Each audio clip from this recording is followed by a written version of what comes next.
It's the Worldwide Sports Radio Network.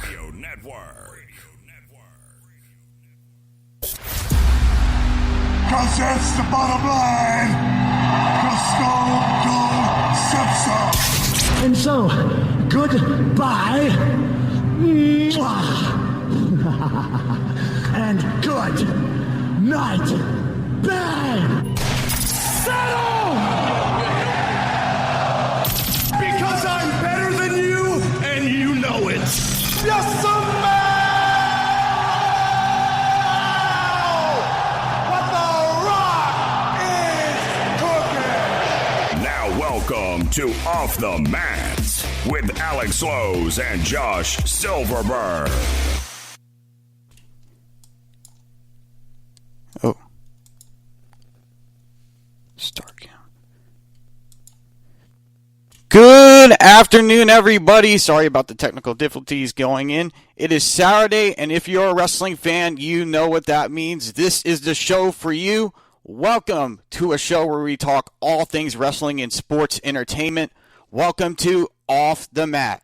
I'm Alex Lowe's. With me up north is Lyle Gillen. How's it going, Lyle? It's going great over here, man. Excited to talk some wrestling. We're going to talk about some WWE going into it. I think that's a little bit different than what I've spoken about the last couple of weeks with you and Josh. So it's going to be a lot of fun talking about that.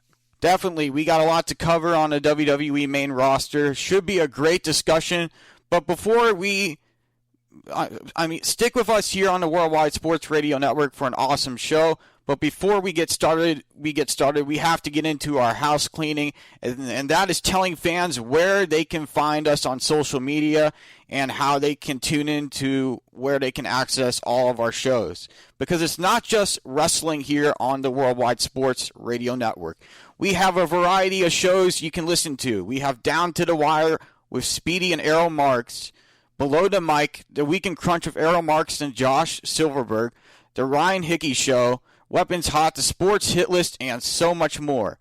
You can follow us on Twitter and Facebook at Off the Mat WWSRN. Follow me and Lyle on our personal Twitters at Show Slows and Lyle OTM. Also, download the WWSRN app. It is absolutely free, and you can get access to all of our blogs, our show bios, articles. You can get access to all the videos to play back and watch all the shows that have been done, as well as get everything with a push of a button. You can download the app in the Google Play Store or on the Apple App Store. Please check out all the shows because it's only going to get better here on the Worldwide Sports Radio Network. If you have any questions on our topics during the show, you can leave comments below on Facebook Live and on our Twitter page. Okay, Lyle, it's time to get into the WWE main roster discussion. And so far, I think WWE has done a little bit a better job. They are improving, at least they're trying to make things better slightly for the fans. And one of the storylines that has caught my eye has been the Randy Orton versus The Fiend storyline. And I like how every week that WWE is including some type of segment featuring Randy Orton and Alexa Bliss because it adds new type of ways that WWE can present these talented stars.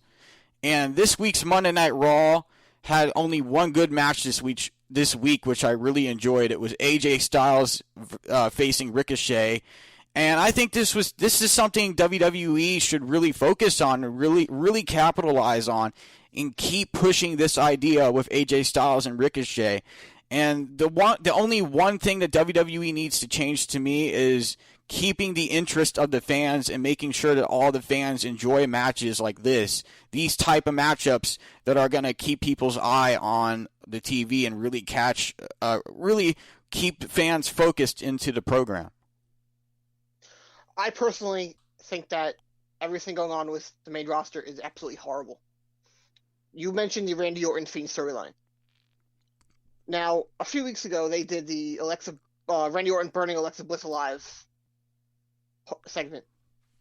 And they then cut that off and left it on a cliffhanger. And then next Monday they started and didn't even mention it. Like, did you kill this person and not say anything? It's just really weird.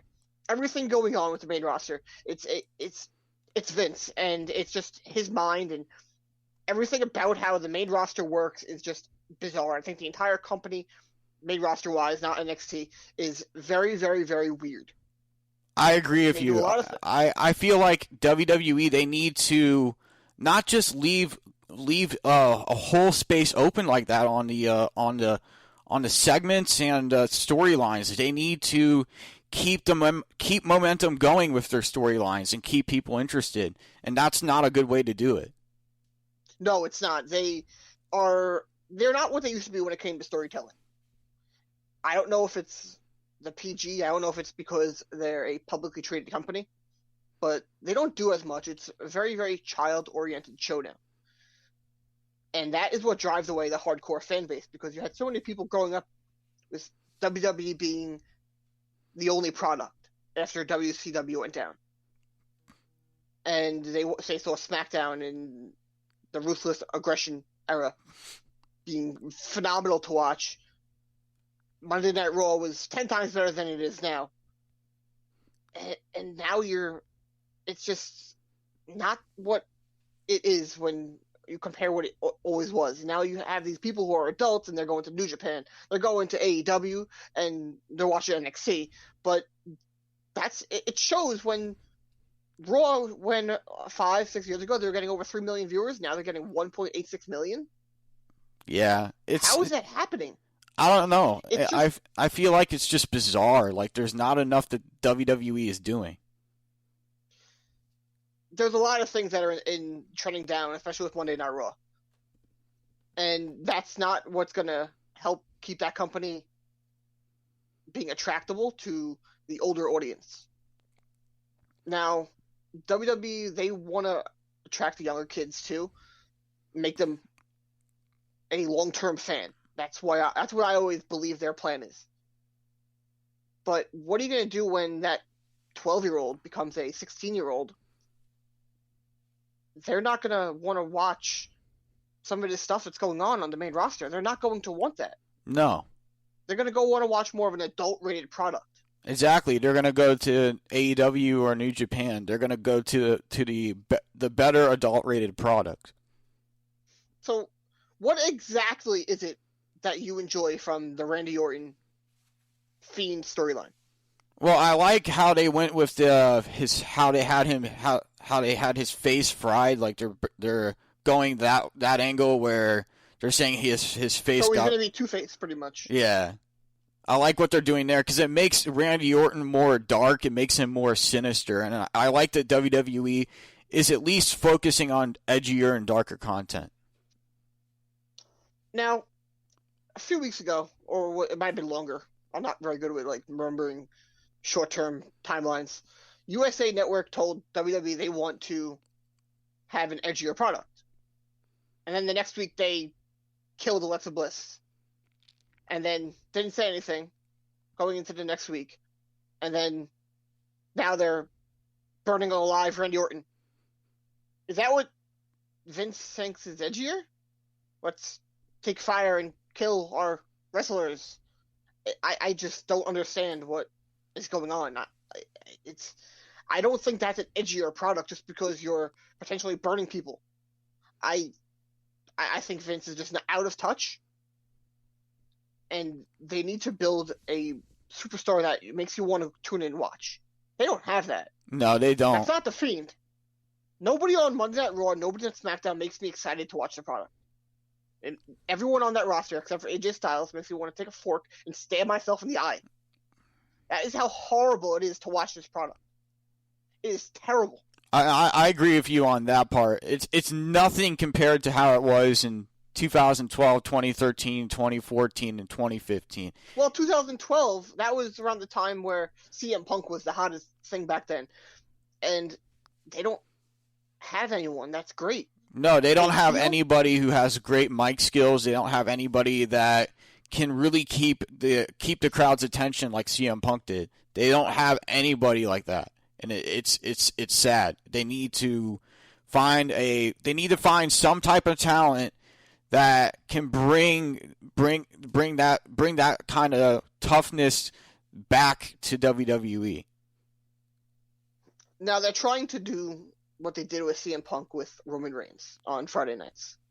And I think that SmackDown is trending better than Raw, but I think it's still horrible. Yeah, WWE, the main roster is still horrible, but you kind of have to give them credit with SmackDown and what they're doing with Roman Reigns. I like where they're going there. And the only problem I have with WWE is how they treat their call-ups to the main roster. When a star is called up and gets a chance to compete, most of the time they lose, and then they're not seen on TV for a while after that. And I believe WWE needs to give call-ups a better chance to show what they're capable of and what they can do in the ring. And recently I heard WWE wants to call up Rhea Ripley to the main roster. But the thing is, with me, I'm afraid she won't be pushed properly, and if she is called up, she has to go to SmackDown and not Raw. And I say that because look what happened to Keith Lee when they called him up to Raw. Look what they did to him.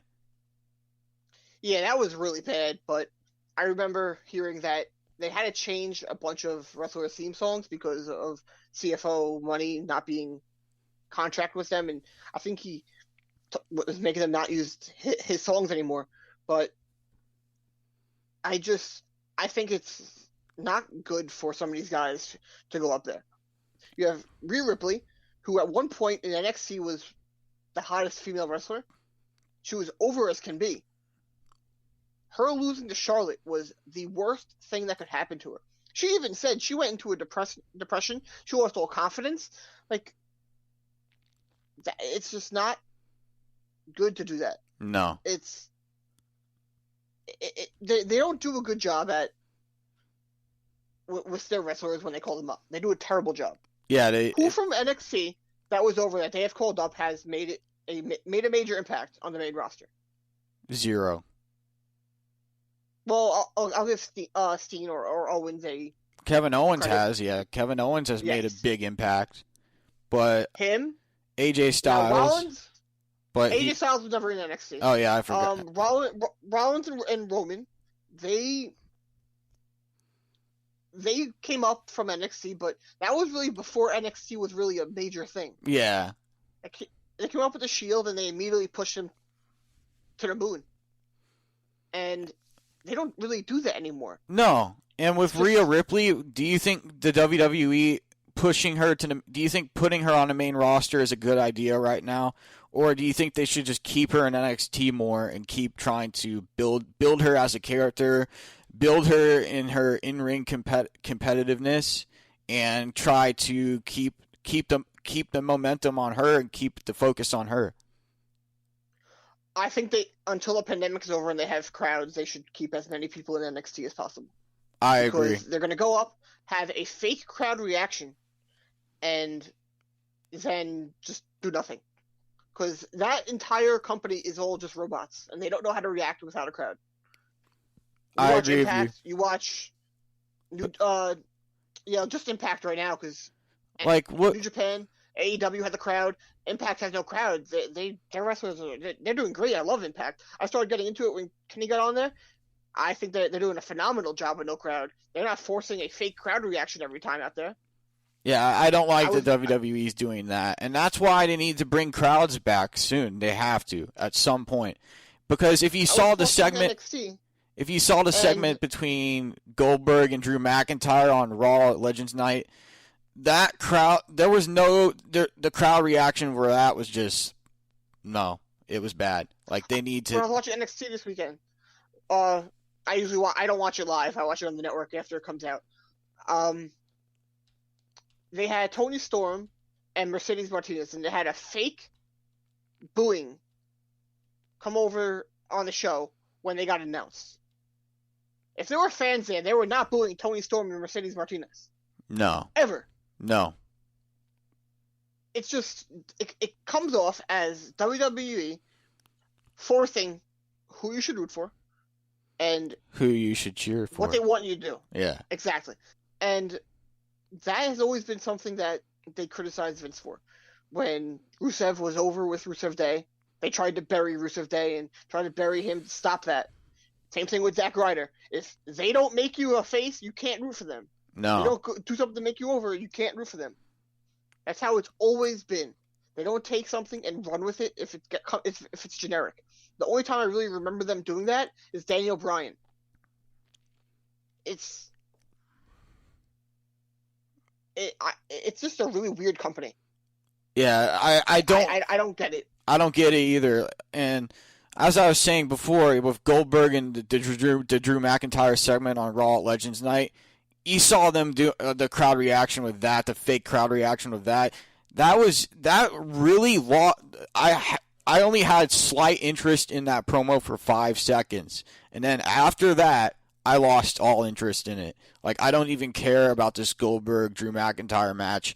And I don't even think it should be happening. I don't even think it should be a main event at WrestleMania. Because the one thing I want to see at WrestleMania is Roman Reigns versus The Rock.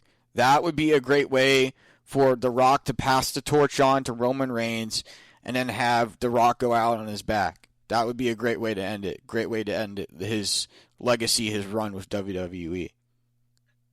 So what do you think of Drew as a champion? I think Drew's a great champion. I think he's very competitive. I think he shows a lot of toughness and grit in the ring. He's quick. He's agile. He's improved from a couple years ago where there was just no interest in him. Back a couple years ago, like 2009, 2010, 2011, those years. He didn't really catch on to me as a fan, but now seeing where Drew McIntyre is now, he's way better than he was back then, and I believe that this match, it should be somebody else. I don't know why they're putting Goldberg into the mix. I like Goldberg. I respect Goldberg for what he's done in WCW and all that, and his early run in 2003 with WWE. But I really just have no interest in this type of matchup. I personally think Drew is not horrible. I'm going to over-exaggerate with that one. I'm not the biggest fan of him. I think he's good in the ring, but I can't stand him with the microphone. And with no crowd, you need someone who's good with the mic, who can talk, who can connect with the fans. I think he's very, very monotone.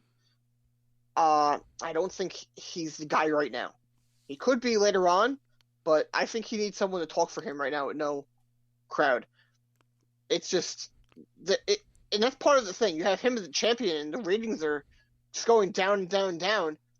I don't believe in coincidences, and I think that's a major coincidence or not a coincidence that they are that it's because while he's happening as champion, he should definitely have a manager. I feel have someone there to talk. When a crowd comes back, you probably don't even need to have him really talk. He can just come out there, get the reaction, and just get over. It's just not. I don't think he's doing a good job of leading that show right now. You know who I think would be a great manager for him is the guy on NXT who's managing. I forget his name, but his last name is Bivens or something like that. I forget his first name. Malcolm Bivens? Malcolm Bivens would be the right fit for Drew McIntyre. I'd agree with that. He needs. I can see that. I think that would work good. I think Drew McIntyre needs a mouthpiece. He needs somebody that's going to put him out there and make him look good. And I think Malcolm Bivens can do that. Like, look what he's doing with the current guy he's working with. He's making this guy a huge, huge star already. He's won already 2 matches in NXT since his debut, and I can't wait to see what direction they go with him. It's amazing to see the work that NXT is doing with Malcolm Bivens in a manager role. Yeah, he's done a good job in NXT. He definitely has caught my eye, and I think he would definitely do a good job with Drew. I agree with that. But I think that you look at SmackDown, and they're trying to push Roman as top guy. He couldn't get over with the mic on his own. No, he couldn't get over with that old gimmick. No. So now compare him to what he's doing with Paul Heyman, a guy who's one of the best with the mic of this generation, and he's 10 times better now. Yeah, he is. I still don't think Roman Reigns is there in the ring. I don't. I will never think he's there in the ring. But because of Paul Heyman, he's doing a much, much, much better job. And I think they need to try that formula with Drew, give him a manager, and let him get over more. Because I think he's monotone and I think he's boring to watch. Yeah, I definitely think Drew McIntyre needs a manager, and what better way to throw in Malcolm Bivens with him, he's done such a fantastic job in a manager role, and Malcolm Bivens, I forget who he's managing right now, at the currently, but we'll get to that later during the show because I want to fill in and talk about that more a little bit. But we have the Royal Rumble coming up really soon, like I think in the next 2 weeks, January 31st, the Royal Rumble's taking place at Tropicana Field in Tampa, Florida. And who are your top 5 picks to win the Royal Rumble this year, Lyle? Who do you have to? Top 5? Ooh, I don't know, but my top pick, I'm going to 100% Shinsuke Nakamura. My picks. That's where they're going on SmackDown is to push him versus Roman, and I think that Nakamura, while he's over again, that would be a great pick to have him win the Rumble. And he's probably not going to beat Roman, but I think it would be a great thing for him at this point in his career. I agree. He won the 2018 Royal Rumble. Who's saying he can't do it again? I believe Nakamura could definitely knock off a win in the Royal Rumble. But my picks are number 1, AJ Styles. Number 2 is Randy Orton. Number 3, Jeff Hardy. Number 4, Bobby Lashley. And number 5, Sheamus. Sheamus has not won a Royal Rumble in so long. I would like to see him at least try to get close to that point in the Royal Rumble. And if anything, I'd like to see the last 3 people in the Royal Rumble, the last 3 people standing, AJ Styles, Jeff Hardy, and Nakamura. Those would be the last 3 for me to be standing in the ring and really just going at it, trying to eliminate the last entrant or whoever came out in that order. And I think the Royal Rumble is going to be very, very interesting this year. But the only thing to me that kind of ruins it for me is no surprise entrance. Do you think there would be surprise entrance, Lyle, or do you think they're just going to go the regular route? I've been thinking of that, and I think it's 50-50. It'll have to be someone who's generally around there and not far away. It's going to be tough to get someone to come in and have to go get tested, and it's going to be difficult. I think what they're going to do is take a guy like Adam Cole, let him go in the Rumble, and he'll go on a streak and maybe go top 4 or final 4 and then get eliminated. But they're going to do something more of that route, I think, of someone who's a shock to go farther than to have a surprise entrant. Because in today's day and age, that's getting, even if you go get someone who's old, have them come in and get quickly eliminated, that's dangerous. You can't have them come around during COVID, and it's going to be a much different Royal Rumble than we're used to seeing. Yeah, I agree. You're not going to have tens of thousands of fans for the Royal Rumble. It's all going to be digital, and it's going to be a virtual audience instead of a live audience. And to me, that's fake crowd noise. Yeah, and fake crowd noise. And to me, that's just not the Royal. It's not what the Royal Rumble feels like. It's not the right atmosphere. The wrestlers are not feeding off the energy from the crowd. They're not getting that energy from the crowd. I feel like this Royal Rumble, it's going to fall flat. I really do. I don't want to say it's going to fall flat. I think that's a little bit too much. I want to give it the chance. I want to hope that it can do well, because it's a staple in not only WWE but in professional wrestling. And if they can't pull it off with no crowd, that's a bad thing for wrestling right now. You have to. I'm rooting for them to do it. I hope it's good. I'm of course going to watch it, and I think it could be better than you think. But it'll be difficult for them. I think they can.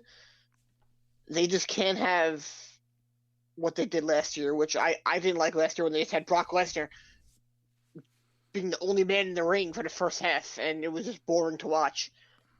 I think that they're going to have to make it exciting the entire time through. I think they will. And I think they can with no crowd. If they could, they made WrestleMania pretty solid last year with no crowd. I think they could definitely make the Rumble pretty solid. Yeah, we'll have to wait and see, but now it's time to get into our NXT. The Dusty Rhodes Tag Team Classic. The first match was Kushida and Leon Ruff taking on Johnny Gargano and Austin Theory. And Kushida and Leon Ruff, they really surprised me in this match. Great start to the match from Kushida, who went to work on Austin Theory, and then we're starting to see more and more of Austin Theory and what he can do in the squared circle and what he's capable of. And I like that he's getting more physical and that he's getting more tough on his competitors and who he comes in face-to-face in the ring with. And we are starting to really Leon Ruff, man, he's really impressed me with this match. He showed all the will, determination to get the job done and win, and he won for his team. He picked off the victory for his team, and him and Kushida, I think they work very well together, and I think they're going to get far. I think they're going to get to the semi-round, at least to the semi-round. I don't think they'll win, but they'll get close to winning. And what are your thoughts on this young superstar, Lyle? What do you see? Where do you see Leon Ruff? Do you see him becoming a main eventer? Absolutely not. I think he's going to be far away from that. I think he'll maybe go on a little bit of a run for a little bit, and then he'll go back down to like 205 Live. He's not somebody that anybody who likes wrestling can really get into. I thought it was terrible putting him on as the North American champion. Johnny Gargano is a superstar. He's a guy who's a main event caliber wrestler, and you're going to have him lose to that guy? They did it as a joke. That should tell you what they think of Leon Ruff. I thought that was terrible. Regarding the Dusty Rhodes Classic, it was a weird night this week. You had Johnny and Austin Theory, they lost. Then you had Imperium lose. Mm-hmm. You had them lose to Lucha House Party. Why? Yeah. What? Now, what? Were they in the same side of the bracket? No. They were in opposite sides. Okay. Because if they were in the same side, I would say then one of them should have won, have heel versus face. I guess that kind of sets up who's winning next week. I don't know. I think that it's a little weird. Those are two tag teams that I think can do something. I was excited to see Johnny and Austin Theory. I think Austin Theory is going to become a major star for NXT and the WWE. It was really weird to watch. I will say I loved what they did with Imperium after the match. After the match, they had Alexander Wolf come out, and I think that Imperium could become the next major heel stable in NXT. I agree with that. I think having Imperium look strong, making them look stronger as a tag team, that's what NXT needs to do. That's what WWE needs to do with them, and I cannot wait to see how their heel role turns out. But I will have to disagree with you on the Kushida and Leon Ruff match. I thought it was fantastic. The back and forth, the way things were going in that matchup, how Leon Ruff was just sacrificing his body to make sure that him and his team advanced.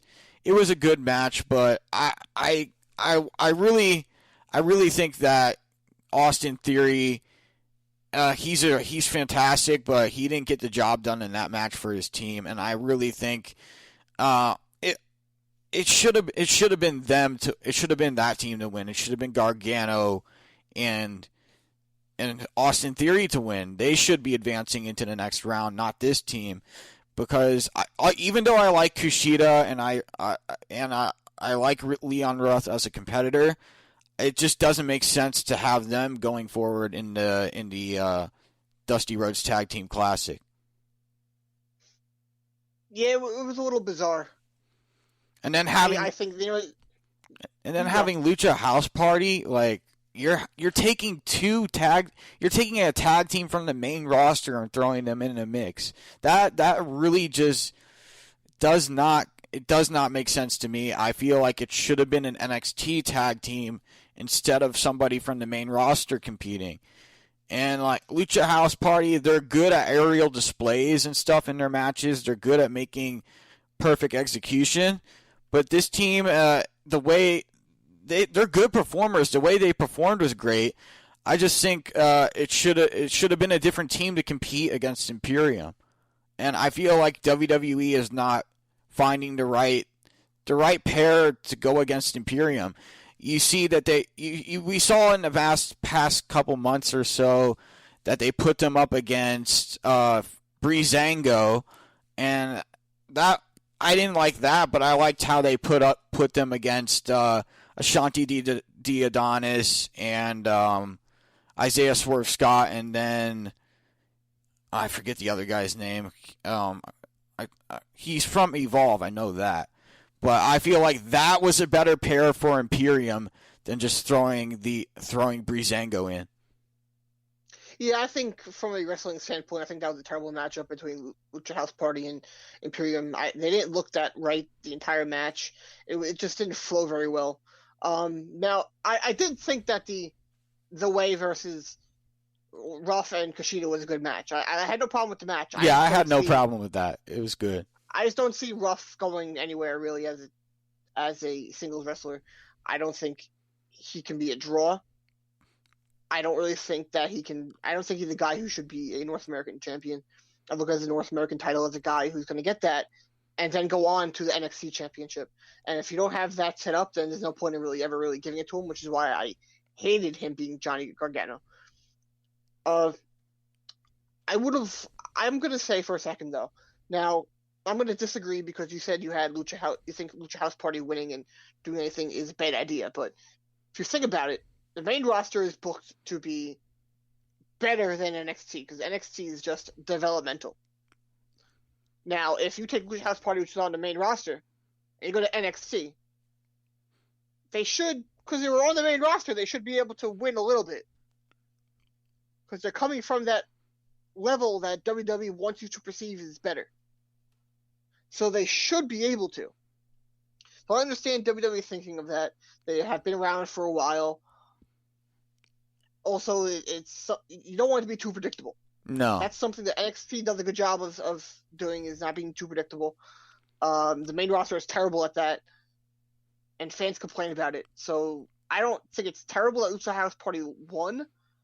I would have preferred Imperium to win. I think they could have went somewhere as a tag team and as a group, as a faction, especially when Walter comes back to the United States. I think he could be a guy who gets the NXT title and can be a mega heel.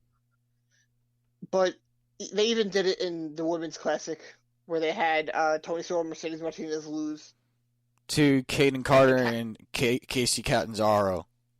Now that match, I think having some. That match was good. Catanzaro, the way she went off the ropes with that finish, that was insane. That was something I've never seen done in NXT before. And they showed Toni Storm, Mercedes Martinez, great control in the matchup.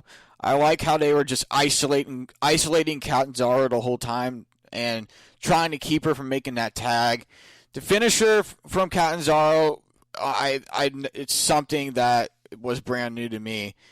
But you saw during the match, Mercedes Martinez got taken out by Io Shirai, and then that's how Kaden Carter and Catanzaro were able to capitalize. And I like how the NXT is pushing this feud between Io Shirai and Martinez, and the way they're setting it up, it was perfect. And the way they did it this week was great. And if I think Martinez is going to be the one to dethrone Io Shirai finally at some point down the road. It's probably going to be her to dethrone Io Shirai, but if not, it could be somebody else on the NXT women's roster. I'm going to say not right now. Mercedes Martinez shouldn't get the women's title in NXT. It needs to be built up a little more. I agree. I'm a big fan of Shotzi Blackheart. I'm a huge Shotzi Blackheart fan. Like, you've seen what she's done in Evolve, and yeah, it's just amazing. Her mic work is great. Her in-ring skill is great. She has an amazing entrance with the tank, the TCB tank. I love how they add that into the mix for her matches. And Shotzi Blackheart, she is one of the favorites on NXT for sure. You see the crowd reaction in NXT from the fans that are there on the behind the glass. Those crowds are not actually. Oh, you're talking about I thought you meant the Thunderdome crowd. No, not Thunderdome. I was talking about the people below that. You see the reaction from the people below that, and it's amazing to see that those fans connect with her. And I think that's what is keeping Shotzi Blackheart's momentum. I feel like that's her main focus. Is she's trying to build energy with the crowd. She's trying to keep everything looking good for her going into the next NXT pay-per-view. And not sure when that's going to be. Hopefully down the road soon. Because I was going to say that the Thunderdome crowd that WWE is in the on NXT, those are actually taped. I know those are taped, but the people below that, I mean, yeah. Are those actually fans now? Those are fans. Those are fans, but for a while NXT weren't allowing fans in. But they're strictly enforcing the COVID-19 thing. So whoever's family with the wrestlers or friends with the wrestlers can go in, but whoever's not, they can't go in, because they're not going to allow some random fan in. I feel like those are friends and family members that are just watching there.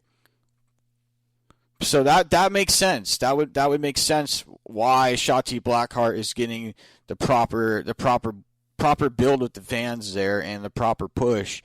And I cannot wait to see her go up against Io Shirai. I'd love to see her go up against Io Shirai for the NXT Women's Championship. They've teased it a little bit, and hopefully we get to that next stage in her career.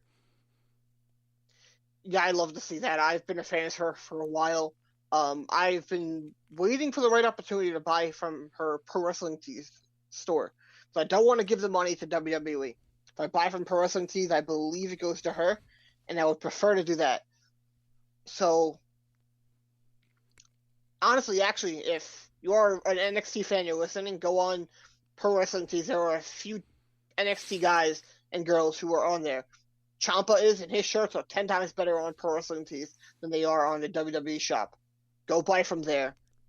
Also, you're helping out a smaller business in the WWE shop, so I definitely say go there. But I've been a fan of Shotzi. She has that different gimmick than WWE usually has. Like, she has an indie gimmick, and I don't like using that term because I think it's used in a negative way from the WWE fan base. But on NXT and in a pandemic, that's a great way to really connect with the fans. She comes out in the tank. I think that's great. It looks awesome. I have to say the Capitol Wrestling Center looks really cool on TV. What they did with Bronson Reed when he came out this week, how they had that screen in the background, I thought that looked really cool. Damian Priest's entrance looked really cool in there. I do want to give them credit for that. I think they've done a good job. Yeah, they've done really good with the entrances in NXT. I like Bronson Reed's entrance. That's really cool. I love how they're putting that in the mix. They're I like what one of the commentators said this week. He said the lizard on his back kind of represents Bronson Reed being the real life Godzilla. That's really cool.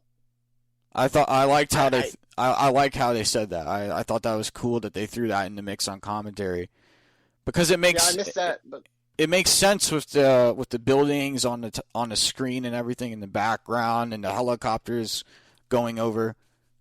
It's he cool. has it on his trunks too. He has all the buildings and the skyline. And what did you think about the Fight Pit match? I thought that match was good. I thought it was fun to watch. It was entertaining, and there was a lot of twists and turns to it. Ciampa could not continue. He had his leg surgically repaired. So when Thatcher went like this, and you saw him block in around his legs and put pressure on his legs, Ciampa could not take that, and he had to force the tap. He had to submit, and I feel like Ciampa could have fought out of that some way somehow. I feel like he could have easily just grabbed the cage above him and kicked him in the face to get out of that. But I think this is a way for I feel like this is NXT's way of pushing. But then we're gonna sit there and Thatcher. break down logical points from a wrestling match that's all scripted, and then we're gonna try and have WWE of all companies be logical. Yeah, Come on, Alex. You don't expect logic from WWE. No, You can't. but I did like that. I did like that match. I liked how the setup around it at the top of the cage, and then I laughed. When I saw the setup. I laughed really hard. It reminded me of that WCW match where they had all those different layers. I just laughed. Like, this looks horrible. It's literally just a steel cage with like wood planks on top. why did they do that? They just ruined the point of a steel cage match. I don't know. I didn't like the way the match looked. I thought it would be like more of a cinematic match, but Why did they I add? thought the match was fine. I thought the match was fine. The setup was the only. I liked the setup a little bit. I just didn't like the planks above it. Like, what are you doing? Were they gonna dive off head first? I'm watching it like, what's gonna happen here? What are they gonna do? Have Do a a diving swanton contest? from the top and freak? What are they gonna do there? It doesn't make sense. It was very bizarre. Yeah, Hey, NXT. no, it's a bizarre company. Yeah, NXT this week. I gave it a 6.5 out of 10. It didn't really catch me that much this week. But when we come back, we'll talk AEW This Week in Wrestling History, what grinds our full gears, and the finishing move here on Off the Mat. So stick with us here on the Worldwide Sports Radio Network. It's the Worldwide Sports Radio Network.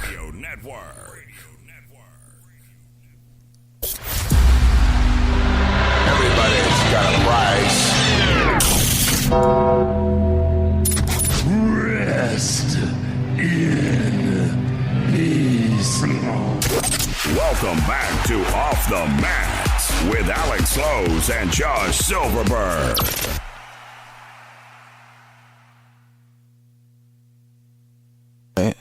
Welcome back to Off the Mat, ladies and gentlemen. I'm Alex Slows here again with Lyle Gillen, and now it's time to get into a short preview recap of AEW. The program opened with the Dark Order facing TH2 and Chaos Project, and we saw John Silver ask Hangman Adam Page if he would join the Dark Order, and Adam Page refused. He said, look what happened to me last time when I teamed with a group. I got stabbed in the back. This doesn't work for me, and it's not going to work for me. And then he walked out and left. And do you think Hangman is going to eventually give himself time to think about joining the Dark Order, or do you think Hangman is going his own way? He's going to join the Dark Order, I think. It's going to take a little while. They're going to stretch it out a little bit, but I'm so happy they're finally having the Dark Order from BTE on the show. I am so excited. I love BTE Dark Order. They're amazing to watch. They show their personalities, and they're letting John Silver show his personality. Yeah, I love it. It's so much fun to see. It's going to be amazing. It's hysterical. I can't wait for them to see how much more they do. I hope they bring back trying to get Hangman to ride 10, because that was my favorite segment on BTE in a long time. I could not stop laughing. I almost had to go, I couldn't breathe. I was laughing so hard. If you don't watch BTE and you're a listener or watcher, watch BTE. It's hilarious. Oh my god, it's so. Ken funny. had a horse head on. Yeah, no horse mask. They had a Hangman there, and they're like, "Do you want to ride 10?" And they open the Red Sea of the Dark Order, and he goes, hell yeah, and just walks right over and starts riding 10 like he's a horse. It was hysterical. I think Dark Order is great, and I love watching them on my TV. It's not the same without Brody. It never will be. No, but I like how they included his son, -1.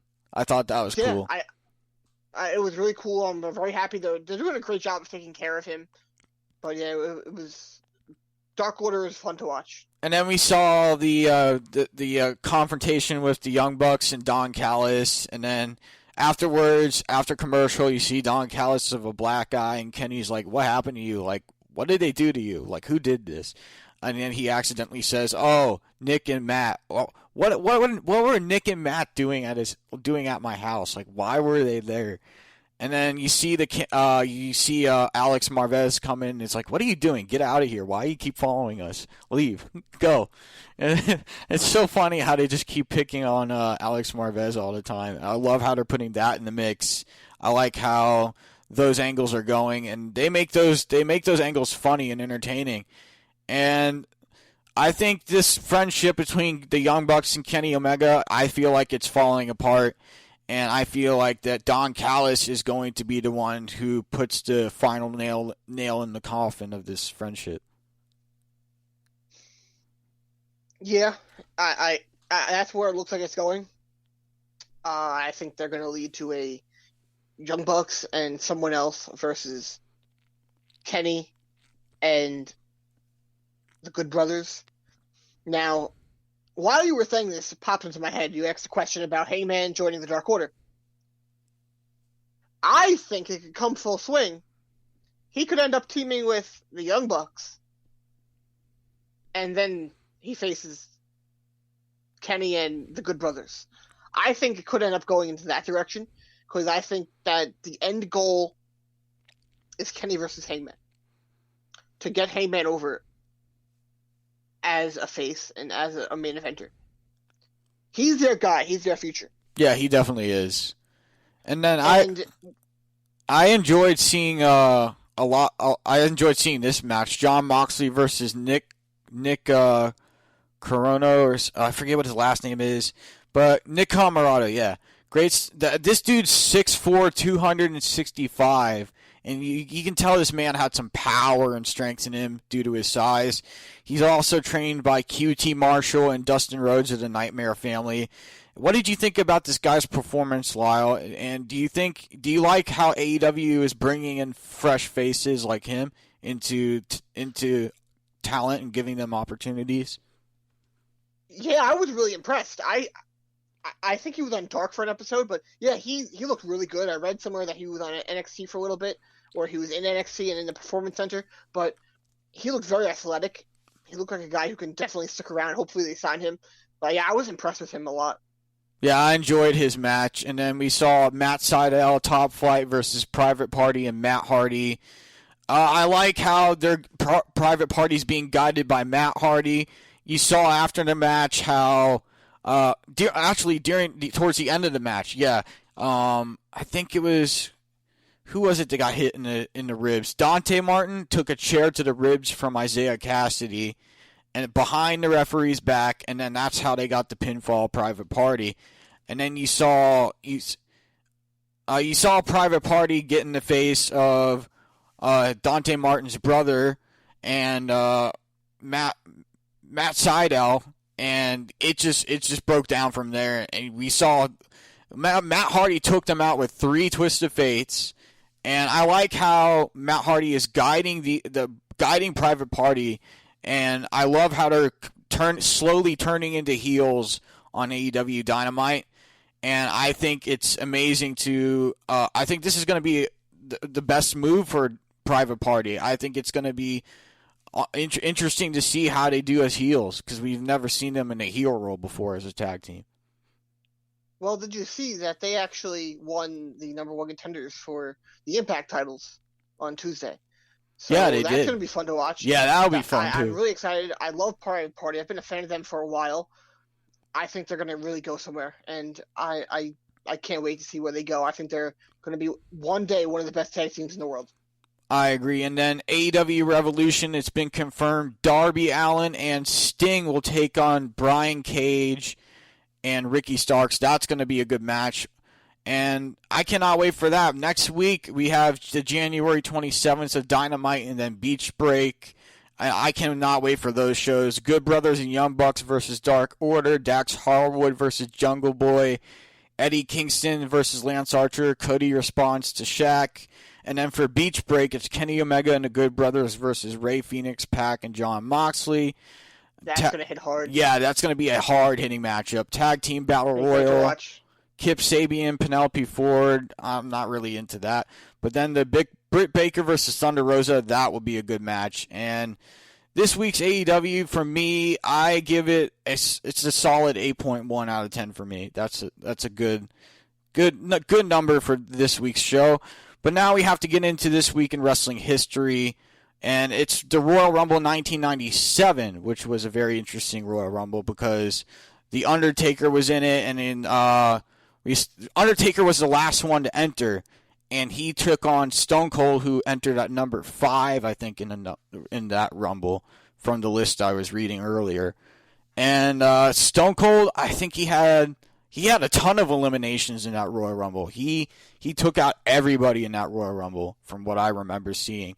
And I've seen this Royal Rumble on the WWE Network too, like the past Attitude Era, which I wish I could have been a part of, man, growing up. I missed it.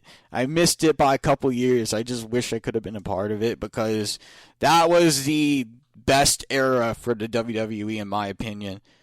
And I think I wish it would have been cool to go to an Attitude Era show.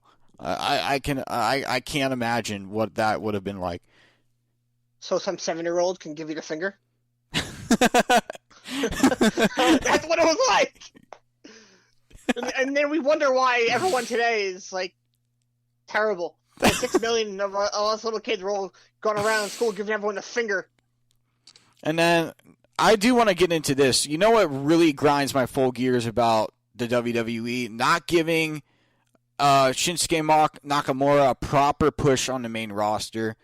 They're slowly getting into it, but earlier on they just weren't doing anything with him. They weren't doing anything.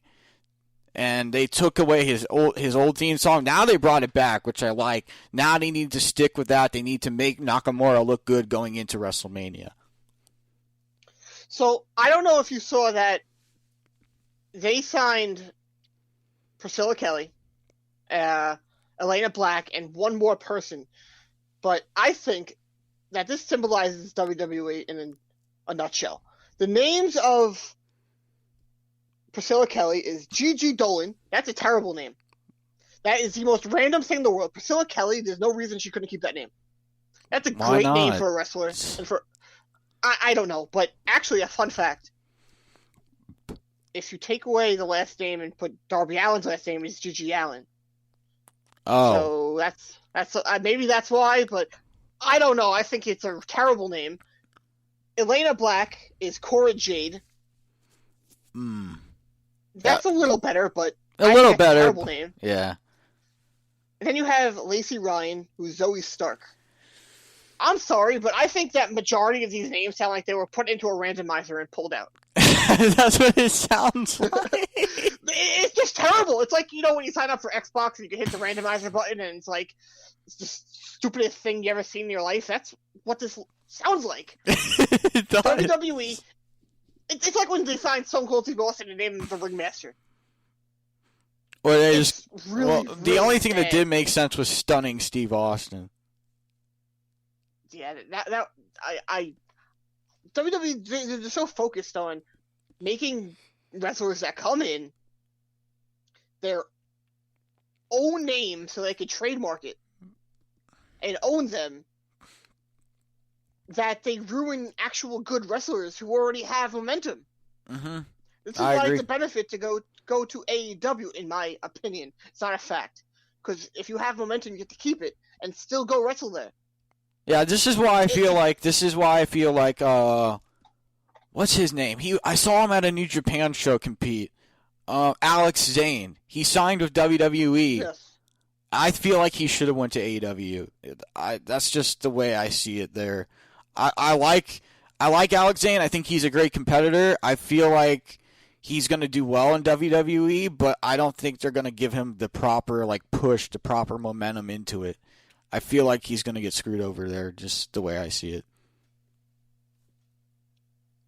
Who doesn't get screwed over with signing with WWE? I know, but I just want to see him. I want to see him do well because he's done so well in New Japan, And on the indie, New Japan has become the indie scene. He's been on GCW, which is the one here in Florida. I forget what it's called. There's a GCW in Florida, and there's another one somewhere else. I can't remember where that is. But the one thing I think WWE needs to fix, capitalizing on Jeff Hardy. They've really gone downhill with Jeff Hardy. Like you said, you were talking about it earlier before the show. You were saying the whole. Oh, that was terrible. Yeah. The whole alcohol drug thing is just so bad. They've done it before. I think it was with Hawk a long time ago.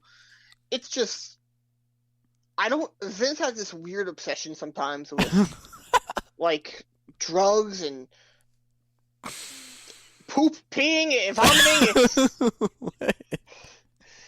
It's what? I said it earlier in the show. It's a really weird company, and every time you really think about it, it really is. And Vince is almost 80 years old. I can't wait until he steps down and gives it to Triple H, and he can do everything he did in NXT on the main roster. And because everyone really passionately hates WWE, I'm actually a really big WWE fan that hates him because this company is so terrible right now. If that company was good, they would watch. They have probably the best roster in all of wrestling, but look what they are putting out there. Yeah, garbage. It's terrible. I don't get it. I don't get it either. Terrible program.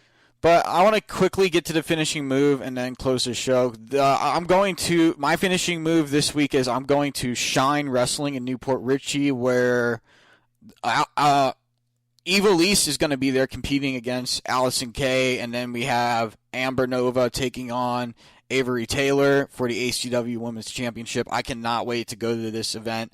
It's going to be fun. Should be a great night. There's, I think, 10, 11 matches on the card. So it should be a good one. What's your finishing move, Lyle, real quick? My finishing move really quick is that I don't think Sting with Darby is a good idea. I don't think it's going to work. What? I'm not a big fan of it, but for one reason. Not when he's wrestling. When he's wrestling, I think it's fine. But Josh wants him to be a manager for Darby. You're going to tell me a guy who got over in WCW as Crow Sting by not talking is going to be a manager and get over Darby? I think it's a terrible, terrible thing. I think that if he ended up doing his no face paint Sting, that he would do sometimes in TNA when he just had the facial hair and the glasses, just do that. That would be a much better way as a manager. But as Crow Sting, a guy who got over by not talking, you're going to tell me that he's going to be able to get somebody over? I can't believe that. I'm sorry. I don't think that's a good way to go about getting Darby a manager. Unfortunately, we're out of time. That's going to do it for this episode of Off the Mat. Please be sure to follow the Worldwide Sports Radio Network on Facebook and Twitter at WWSRN_radio. And also don't forget to download the WWSRN app to get access to our shows, blogs, videos, because again, it's not just wrestling on the Worldwide Sports Radio Network. It's a variety of shows available to you with a push of a button, and you should check us out because we're only going to get better here on the Worldwide Sports Radio Network. Thank you, Lyle, for joining the show again. No problem. And stay tuned for updates and more information on when Josh will be back. And we hope you have a safe and pleasant weekend. This is Off the Mat on the Worldwide Sports Radio Network. Have a good day, everyone. It's the Worldwide Sports Radio Network.